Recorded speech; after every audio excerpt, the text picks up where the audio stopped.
gracias a todos por invitarme y a los asistentes por estar aquí, a Huelva Lab, a la Diputación de Huelva y a Lancia también. Gracias por la presentación, Alberto. Tengo muchas cosas escritas de biografías y demás, pero bueno, yo siempre me defino como analista de seguridad. En mi día a día, al final, veo muchos percances de seguridad y es lo que se intenta transmitir, ¿no? Poner en valor. Había pensado que como píldora inicial contar los dos últimos en los que he estado la semana pasada. En uno es una empresa multinacional, es bastante grande del sector retail, que nos llamó porque tenía un ransomware. Ransomware es un malware que se inserta dentro de tus equipos, de los equipos de la organización, y cifra la información de forma que la hace inaccesible, es decir, has secuestrado la información dentro de tu propia organización. No puedes acceder a ella, no puedes acceder a nada, la web no funciona, no funciona nada, y te piden un rescate para poder recuperar tu información. En este caso, además de pedir el rescate, evidentemente han destruido todo tipo de copias de seguridad y demás, y también han extraído información de la organización con el objetivo de, si no paga el rescate de la empresa, publicarla en Internet, ¿vale? Recientemente ha habido varias fugas de información en Internet, pues exactamente con la misma metodología. También hemos tenido otro ciberataque, otro caso, en un cliente que es CEO de una empresa. eh, le mandaron un mensaje SMS suplantando a la Caixa de que tenía una operación de 3.500 euros que era sospechosa, que por favor le iban a llamar de inmediato, que cogiese la llamada porque iban a verificar si era cierta o no, porque sospechaban que era fraudulenta. Llaman efectivamente por teléfono, el teléfono desde el que llaman los malutos, los ciberdelincuentes, se han dedicado a entrar en Google y a crear una cuenta business de Google con ese teléfono para que parezca que efectivamente es la Caixa, y le dan instrucciones para que descargue una aplicación de la Caixa con la que supuestamente iban a evitar eso. Esto ya nos tiene que darnos cuenta de que está pasando algo raro. Yo ya tengo una aplicación de la Caixa, ¿para qué tengo que descargar otra? Es más, ¿para qué tengo que compartirle pantalla a esta persona que yo no conozco y darle privilegios, un montón de permisos en el móvil a esta aplicación? Pues se los da, gracias a esos permisos troyanizan el móvil y obtienen credenciales almacenadas en el móvil de la Caixa y de BBVA, y además obtienen fotos suyas, sobre todo la peligrosa es la del DNI. Además de robarle dinero de sus cuentas, todo lo que han podido robar de las dos cuentas lo han robado. Con su DNI han abierto cuentas en banca online, que no piden gran cosa, y han pedido en ambos casos un crédito en dos bancos online diferentes, un crédito de 6.000 euros. Entonces, ya no es solo lo que te han quitado, sino lo que debes, que ni siquiera era tuyo. Y de todo esto, además, como no has ido pagando las letras porque no sabes ni que tenía esos créditos, directamente lo han metido en listas de morosos y demás. Para toda esta trama, para que veáis la complejidad de este tipo de organizaciones, incluso con ese DNI han pedido un duplicado de la tarjeta SIM.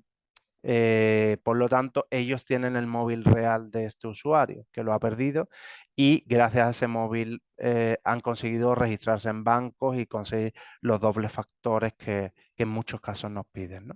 Entonces, esto quería marcar una línea de trabajo para este taller, para que vierais pues cómo funciona y con qué tipo de maleantes tratamos día a día. La ciber es uno de los sectores más exigentes dentro de la informática, porque requiere pues, conocimientos de programación, requiere mucho conocimiento de sistemas, virtualización, de redes, requiere mucho conocimiento de análisis forense, de registro del log y demás. Requiere también ya un conocimiento, lógicamente, de las IAs, de cómo funcionan las IAs y de cómo sacarle partido a través de ahí. Entonces, son perfiles muy complejos los de ciberseguridad. De hecho, dice INCIBE que esto es una estadística de INCIBE, no digo que yo esté de acuerdo con ella, pero INCIBE cada año publica que necesita 80 o 90.000 perfiles de ciber en España. Por lo tanto, ciertamente es un sector que está en plena explosión. Yo llevo 15, 20 años trabajando en él y evidentemente se nota ahora mucha necesidad y mucha demanda por todos organismos públicos y privados. Y bueno, como os digo, es un conocimiento bastante extenso el que hay que manejar. Claro está, dentro de eso tenemos especialidades como defensivo, ofensivo, forense y demás que te permiten pues tener un conocimiento más especializado y más concreto. Pero al final acabamos prácticamente teniendo que manejar muchas tecnologías, son muy diferentes y por lo tanto requiere una línea de experiencia bastante amplia. Yo siempre digo que el principal antivirus somos nosotros mismos. Si tengo conductas como pues descargar software pirata, el software pirata, nadie compra Photoshop por 2.000 euros y lo pone gratis en Internet. Nadie hace eso. El que lo pone gratis en Internet quiere que te lo descargues y posiblemente llevas algún regalito en forma de troyano que va a tomar el control de tu equipo. Por ejemplo, Windows tenía unos validadores muy famosos para evitar pagar la licencia de Windows que se llaman KMS Pico. Y estos validadores que eran comúnmente usados tenían un troyano que permitían a un atacante tomar el control de tu equipo. ¿Vale? Entonces, todo este tipo de conductas evidentemente tiene unas implicaciones y tiene un grave riesgo. Por lo tanto, el primero de los consejos es moderar en qué descargamos, también moderar en quién confiamos, porque somos conocedores de la cantidad de fake news de hay, de la evolución de las IAs con su suplantación de voces y demás, y que esto nos va a venir cada vez a más. Por lo tanto, son muchos retos los que tenemos por delante, tenemos que adaptarnos también a cosas que no conocemos, pero en definitiva tenemos que tener siempre la mente muy activa y estar siempre alerta. Yo tengo siempre también un indicador que solemos utilizar para formar a gente en ciber, que es la urgencia. Siempre cuando un correo, un SMS, una llamada te implica mucha urgencia, está haciendo que pienses poco. Y ese pensar poco implica que tus barreras defensivas que sueles tener en no confiar en una persona como tal, pues a lo mejor las aligeres porque es algo urgente, ¿vale? Así que es bastante importante que tengamos control de eso. Siempre que nos saquen la palabra urgente, también pensar un poco. Recibimos muchas llamadas de spam, pues lo mismo. Me dice que me llama la Caixa, BBVA o Santander. Bueno, yo como tengo el teléfono en la sucursal, puedo colgar esa llamada y llamar yo mismo para verificar que efectivamente estoy llamando a mi banco de confianza o a mi sucursal, ¿vale? Después hay mucho conflicto también con los enlaces que recibimos, adjuntos que recibimos por correo. Es bastante importante que los verifiquemos bien antes de abrirlos. Recibimos también algunos mensajes acortados por WhatsApp y demás, o por SMS. Es bastante importante ver a dónde va ese mensaje, esa URL acortada, perdón, para ver si nos va a llegar a una página que suplante a otro servicio, ¿vale? Y por último, por concretar, porque bueno, de esto me podía llevar hablando 2 horas, es un consejo bastante importante el hecho de que tengamos copias de seguridad y copias de seguridad bien hechas. No me vale hacer la copia de seguridad de un equipo en el mismo equipo. Y esto parecerá una cosa absurda, pero esto lo vemos constantemente en las empresas y en usuarios normales. Hacer copias de seguridad en algún dispositivo, hacer copias de seguridad siempre, en cualquier sitio, pero sobre todo tener alguna en algún dispositivo desconectado, ya sea un NAS, ya sea un disco duro externo, que nos permita, pues en caso de que alguien nos comprometa, recuperar nuestros datos. Conecto esta pregunta con otra que hacen un poco más adelante sobre el cifrado de dispositivos, porque también es una medida de seguridad el cifrado de dispositivos. Si los datos que yo tengo en mi equipo, en mi móvil, en mis discos duros, está cifrado, alguien que me robe ese dispositivo no podrá leerlo sin la clave de descifrar, ¿vale? Por lo tanto, esta es otra medida de seguridad muy útil que normalmente no se suele aplicar porque bueno, también la tecnología se hace muchas veces muy difícil y muy compleja para un usuario medio, pero es que tampoco en las empresas se suele aplicar este tipo de medidas como el cifrado, ¿no? Y esto, como os digo, nos provee de una capa de seguridad extra, ya que alguien puede robarme el disco duro o el dispositivo, pero no podría acceder a la información. Aplicaciones para protegernos, como digo, la primera es la cabeza, que seamos conscientes de dónde estamos navegando, de qué uso estamos haciendo de la tecnología. Después, pues evidentemente, aplicaciones tipo antivirus o antiespía siempre son muy recomendables. Antivirus, evidentemente, antivirus que tenga un mínimo de garantías. También hay antivirus piratas que a mí me sorprende mucho que la gente se descargue un antivirus pirata, ¿no? Que ya trae un troyano además. Entonces, es bastante curioso estos casos, pero bueno, la gente lo sigue utilizando.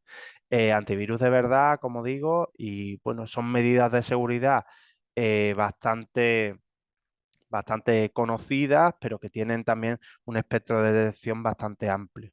Si no quieres gastarte el dinero en un antivirus, Microsoft, por ejemplo, tiene un antivirus propio que es gratuito, que es Windows Defender. Pues también Windows Defender, aunque no sea el mejor antivirus del mercado, pero bueno, ya lleva una capa de seguridad y de protección bastante alta. Eh, Dentro de que, como decía, los antivirus son aplicaciones muy buenas, no solo me quedo en el antivirus.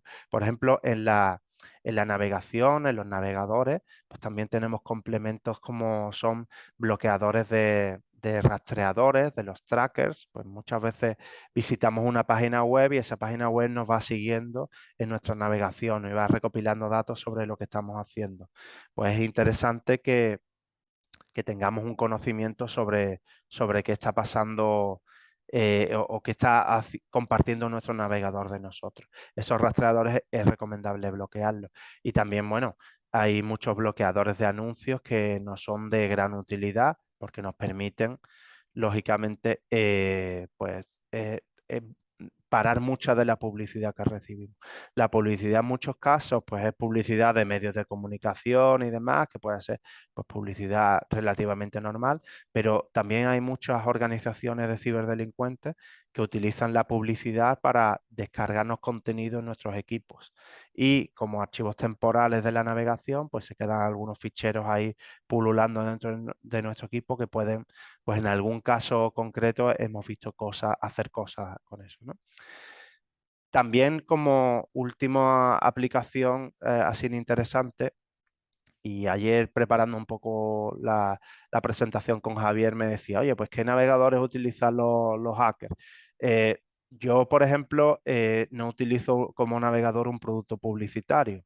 Google Chrome es un producto publicitario de Google, que el principal beneficiado de su uso es Google. Yo no utilizo ese tipo de navegadores básicamente porque está sometido y está dentro de una caja que ha hecho el que quiere recopilar datos sobre ti, ¿vale? Entonces, pues hay muchos, por ejemplo, Opera, Firefox y muchos otros que, bueno, no pertenecen a ese tipo de organizaciones, son además de navegadores que gestionan fundaciones, que esto nos permite pues una línea también de tranquilidad y de privacidad extra, ¿no? Nosotros siempre intentamos que el proceso de pago, porque vemos mucho suplantación como timo del CEO, el cambio de número de cuenta, pues te mandan una factura original y a los 2 minutos te mandan otra con el código de cuenta modificado para que hagas el pago a la segunda y te dicen, oye, pues disculpa que me he equivocado de cuenta, tal. Eh, Nosotros siempre recomendamos que haya un proceso de validación de proveedores y que cuando se pague una factura sea a la cuenta donde tradicionalmente se paga esa factura, que esa cuenta se haya registrado con un procedimiento en el que se valida pues telefónicamente con la persona o se aporta algún número de algún certificado de titularidad, etcétera, ¿vale? Eh, es una recomendación, no es algo obligatorio, pero evidentemente nos ayuda a controlar y a limitar posibles riesgos. Eh, Respecto a correo electrónico, el correo electrónico, como sabéis, se basa en protocolos que son bastante anticuados, son protocolos de los 50, 60, 70, de ese rango, ¿no? Muchos de esos protocolos los hemos ido parcheando y evolucionando, como son pues con los SPF, DKIM, muchos tipos de firmas que hemos ido complementando a los servidores de correo. Pero aún así es un sistema global de comunicaciones que no podemos prescindir de él, pero tienen una base que no es especialmente sólida. Entonces, sí es bueno tener un buen servidor de correo, que cuando se contrata un dominio o se contrata un proveedor del correo, que sea un proveedor de garantía y que verifiquemos con ese mismo proveedor pues que tenga las mínimas garantías de que los correos que envíes primero van a llegar al destinatario y no van a ir al spam. Esto se hace con algunas configuraciones como SPF, por ejemplo, y DKIM. Y también tener la certeza de que el correo que llega a mi buzón pues tiene unos mínimos filtros y en los que se validan también las firmas de los que me envían los correos y que también validan pues que no vengan de correos enviados de forma maliciosa o con archivos adjuntos maliciosos. Tenemos diferentes normativas. Por un lado, las empresas que sean de determinados sectores que la ley ha tasado como críticos, como son pues transportes, logísticas, alimentación, química, etcétera, se tienen que eh, a orientar hacia el cumplimiento de la NIS 2, que es una normativa europea que exige pues unos mínimos cumplimientos. En España todavía estamos en proceso de transposición, ya más o menos también tenemos claro cuál va a ser cuál va a ser la línea de cumplimiento de esa norma, pero bueno, se está trabajando en ello. Después tenemos otras series de normativas en las que nos podemos guiar, aunque no tengamos la obligación de cumplirla, como por ejemplo el Esquema Nacional de Seguridad. ¿Es esto obligatorio? No, pero sí me garantiza que si estoy en un nivel de cumplimiento o cercano al cumplimiento, pues mi información va a ser más segura y va a estar más protegida, ¿vale? También tenemos, lógicamente, la Ley de Protección de Datos y el Reglamento General de Protección de Datos. Para eso, pues la información de datos personales, pues en equipos cifrados, equipos que además estén mínimamente expuestos, que utilicen un software que esté acreditado y validado como que sea un software de garantía y que muchas veces, pues en casos de pymes y autónomos, como es el caso que anteriormente me han preguntado, muchas veces son equipos que son familiares, es decir, el autónomo llega con el equipo del trabajo a su casa y sus hijos ven poco yo en ese mismo equipo de trabajo o juegan a algo. Y hay que diferenciar esto porque eso mismo nos pasa en móviles y en portátiles, por ejemplo. Es importante diferenciarlo porque, bueno, son equipos de trabajo que tienen datos confidenciales y es importante tener una segmentación y una diferenciación. Esto es algo que está explotando. Ya recibimos miles de fake news. Dicen que ya se generan más fake news que noticias reales y no nos extraña ninguno. Esto está por venir y ya estamos viendo muchos casos de una persona que manda, por ejemplo, un audio a un empleado suyo para que le haga un envío, una transferencia y le suplantan perfectamente la voz o se compran un teléfono móvil, ponen una foto de LinkedIn y la utilizan para escribirle a tus empleados pidiendo algo. Esto ya lo estamos viendo, no necesitábamos la IA, pero la IA lo ha empeorado lógicamente. ¿Cómo protegernos? Pues también tenemos IAs positivas y sistemas de seguridad que son positivos. Por ejemplo, Movistar estaba desarrollando un programa para detectar pues, cualquier interacción con IAs y que eso te permitiese pues, saber si estás tratando con una persona o con una IA, ¿vale?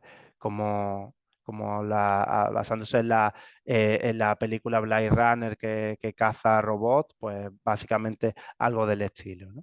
El comercio electrónico eh, no sale de lo que ya hemos hablado de seguridad para pymes y demás, pero bueno, lógicamente el comercio electrónico tiene una serie de peculiaridades, por ejemplo, que todos los datos están online, que necesitan la web expuesta constantemente para vender, y esto, por supuesto, pues expone ciertas debilidades.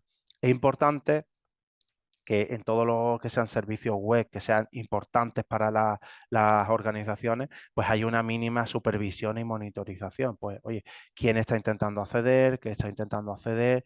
¿Qué cosas está haciendo anómalas que salgan fuera de lo normal? Esto es importante que se haga, una mínima supervisión. Eh, y después, pues, aplicar la misma lógica que en cualquier otra página web, pues, que tenga unas mínimas medidas de seguridad. Antes en la presentación decían que yo pertenezco a una organización que se llama OWASP. OWASP se escribe con W y es Open Web Application Security Project. Es una organización internacional que fomenta la seguridad en aplicaciones web y en Internet en general. Pues OWASP tiene documentación totalmente libre y abierta para todos para que podamos hacer test de seguridad a nuestras propias páginas web. Esto pues puede que no esté al alcance de muchas personas porque evidentemente requiere un conocimiento amplio, pero sí es verdad que al propio informático que te haga la web o al propio programador, tú le puedes requerir que mínimo cumpla una serie de medidas que están ahí contempladas, ¿vale? Entonces, pues esto siempre es una aportación de valor. También el hecho de que se hagan copias periódicas de seguridad para que no pierdas datos. Bueno, el blockchain es una tecnología que se ha descubierto, se ha intentado dar mucha funcionalidad a todo este tipo de tecnologías, pero no han terminado de encajar o parece que no termina de encajar. Por ejemplo, leí una vez que el CD, el soporte CD, se inventó como en los 70, pero hasta casi los 90 nadie descubrió la forma de o una utilización práctica para ese invento, que era grabar música ahí y que tú lo llevaras a los sitios. Lo mismo, el blockchain tiene muchas funcionalidades y estoy convencido de que las tiene porque a mí, por ejemplo, me gusta mucho, pero es algo que debemos de explorar y que irá madurando con el tiempo. Respecto a servicios agroforestales, yo, por ejemplo, trabajo con varias empresas de agroalimentación y una de ellas ya utiliza blockchain para todo el tema de trazabilidad, es fantástico. Para trazabilidad y también para justificar al cliente final pues que su producto es un producto de calidad, es decir, lo utilizan también como una vía para marketing, para vender que su calidad está garantizada y que tú mismo puedes comprobarlo. Para control de cadena de suministro, pues también tiene bastante utilidades, incluso ellos lo utilizan en el blockchain para gestión de un cuaderno de explotación que se llama, donde pues registran todos los tratamientos fitosanitarios y demás, de control de plagas, etcétera. Y bueno, leyendo la pregunta también se me ocurría la opción de los crowdfunding. Pues sabéis que hay mucho micromecenazgo de gente que aporta dinero pues, para la conservación de un espacio, para la contribución con algún proyecto de este tipo. Y el blockchain al final aporta transparencia y todo lo que sea transparencia pues da más seguridad a las personas que quieran o que tengan interés en apoyar esa causa, ¿no? ProtonMail es una muy buena opción. ProtonMail es un servicio que se desarrolla en el CERN, en Ginebra, y es una muy buena opción. Es muy buen servidor de correo y todo va cifrado desde el principio. Por lo tanto, solo la persona que tiene la clave de descifrado puede acceder al correo. Yo he sido uno de los que ha recibido el correo del Corte Inglés y he recibido el correo y en el correo dice que la fuga es por un tercero, por un proveedor del Corte Inglés que ha recibido un ciberataque y por ahí han detectado. Nosotros, por ejemplo, en el ciberataque que os contaba al principio, una de las cosas que está intentando determinar mi equipo es hasta qué información han llegado los malos y qué han hecho con esa información. ¿Vale? Esto se hace en todas las investigaciones de un ciberincidente. ¿Por qué? Porque para nosotros es crítico poder informar al usuario de qué ha pasado, de cómo ha pasado y de dónde están sus datos y de qué datos son los que se han comprometido. ¿Vale? En esto hay muchas páginas que poniendo tus correos electrónicos te dicen si estás en una fuga de información o no. Por ejemplo, Have I Been Pwned?